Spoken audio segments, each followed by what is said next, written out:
बाबू हम 5 गोड़ा एक ही खर्चा कर दिले बानी। अब बिहान तोहर बारी हो। हमें के हराम का खाए वाला बुझे ना रे। दोस्ती यार में हम पीछे ना आता नहीं खियाए पियाए में।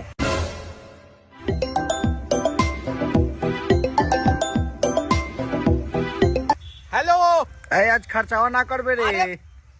हुआ के ससुर मर गला खा ओई में आगे नहीं है भाई। खराब ना पाइए बारा सिचुएशन खराब बा। हेलो अरे हेलो हमर छात खइयन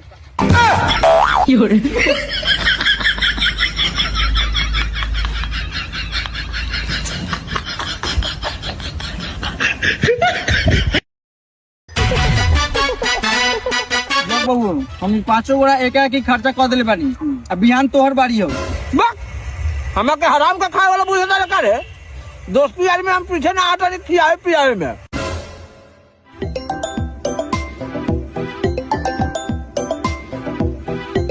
हेलो आज खर्चावा ना करबे रे।